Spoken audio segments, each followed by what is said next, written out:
বিচক্ষণতা মানুষের একটা সেরা গুণ। বিচক্ষণ ব্যক্তিরা সমাজে এক আলাদা মর্যাদা পেয়ে থাকেন। তাকে প্রত্যেকে সম্মান ও স্নেহ করে। আবার বিচক্ষণতার অভাবে আমরা অনেক সময় সঠিক সিদ্ধান্ত নিতে পারি না।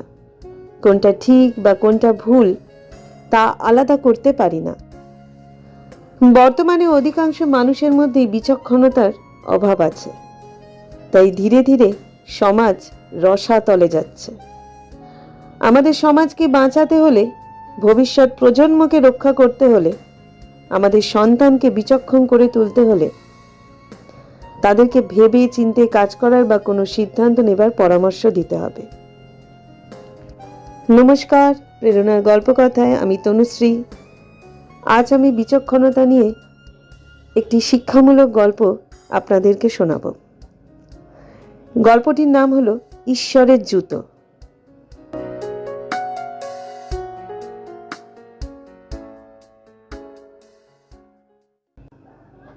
এক রাজা একদিন রাজসভায় তার মন্ত্রীকে বললেন, মন্ত্রী, তুমি আমাকে বলতে পারবে যে আমার রাজ্যে বিচক্ষণ মানুষের সংখ্যা কত? মন্ত্রী বললেন, হুজুর, পারব, তবে তা গণনা করার জন্য আমার 5 দিন ছুটি লাগবে। রাজা মন্ত্রীর ছুটি মঞ্জুর করলেন। ছুটি নিয়ে মন্ত্রী রাজ্যের সবচেয়ে দক্ষ এক মুচির কাছে গিয়ে বললেন, আমার 1 হাত লম্বা আর 1 বিঘত চওড়া এক জোড়া জুতো লাগবে, বানিয়ে দাও। ওতে কিছু হিরে, জহরত, মণি, মাণিক্য লাগিয়ে দেবে আর সোনার সুতো দিয়ে সেলাই করবে।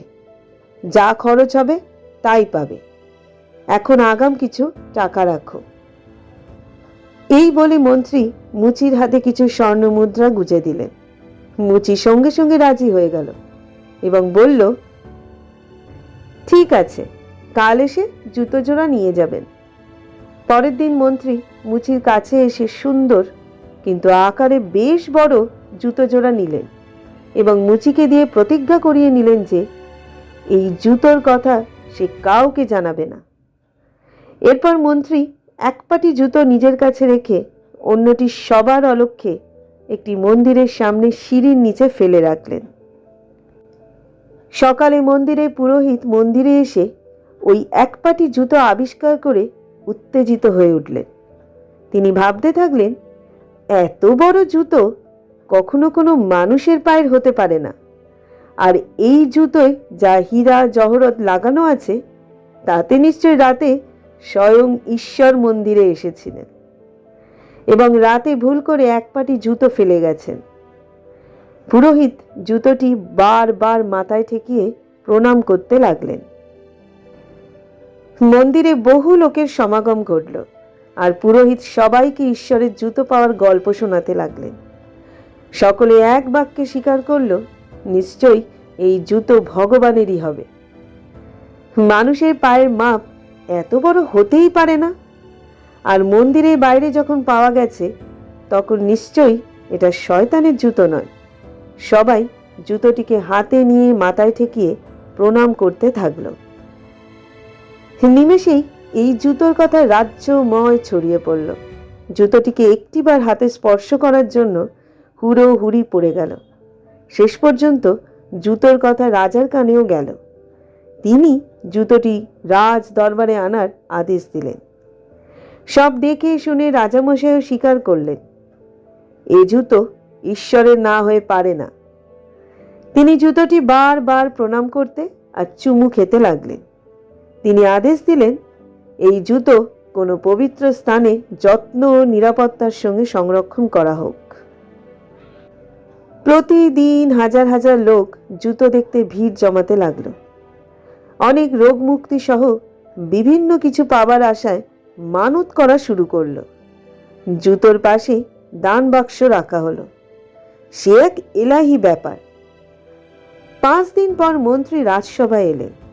তিনি রাজাকে প্রণাম জানিয়ে চুপচাপ বসে থাকলেন, একটি কথাও বললেন না। রাজা প্রশ্ন করলেন, কি হলো মন্ত্রী, তুমি এত বিরস বদন কেন? মন্ত্রী মাথা নিচু করে বললেন, মহারাজ, আমার বাড়ি থেকে এক পাটি জুতো চুরি গেছে, তাই আমার মন খারাপ। এক পাটি জুতো? রাজা আকাশ থেকে পড়লেন। হ্যাঁ, আমার প্রপিতামহের একটা হিরে জহরত দেওয়া জুতো চুরি গেছে।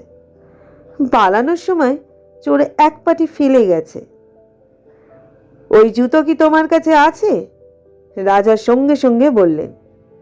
হ্যাঁ, আমার কাছেই আছে। মন্ত্রী ঝোলার ভিতর থেকে জুতোর পাটি বের করে সবাইকে দেখালেন। জুতো দেখে তো রাজার মাথা ঘুরতে আরম্ভ করলো। রাজামশাই নিজের কপালে করাঘাত করে হুকুম দিলেন, মন্দির থেকে এখনই জুতোর পাটিটি নিয়ে আসতে। তারপর উচ্চস্বরে বলতে লাগলেন, ছি ছি, আমরা তো একটা মূর্খের দল। আমরা এটাকে ঈশ্বরের জুতো মনে করে মাথায় করে রেখেছি। মন্ত্রী মৃদু হেসে বললেন, রাজামশাই, আপনি আমাকে রাজ্যের বিচক্ষণ মানুষের সংখ্যা গুনতে বলেছিলেন। এখন আশা করি আপনি বুঝতে পারছেন যে রাজ্যে একজনও বিচক্ষণ লোক নেই। রাজার বুঝতে অসুবিধা হলো না যে এ সমস্ত কিছুই মন্ত্রীর পরিকল্পনা। রাজামশাই মনে মনে মন্ত্রীর বুদ্ধির প্রশংসা করতে লাগলেন।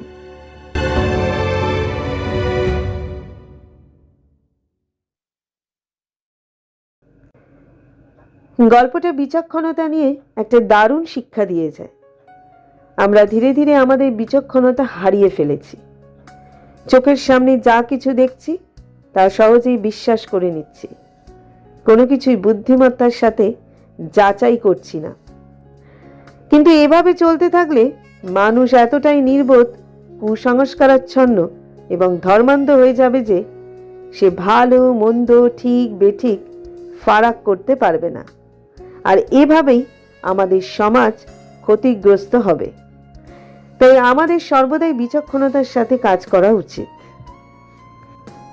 আমাদের এই শিক্ষণীয় গল্পগুলি যদি আপনাদের ভালো লেগে থাকে তাহলে লাইক, শেয়ার অ্যান্ড সাবস্ক্রাইব করে আমাদের পাশে থাকবেন। আজকের মতো বিদায় নিচ্ছি। খুব শিগগিরই ফিরবো নতুন আরেকটা শিক্ষণীয় গল্প নিয়ে।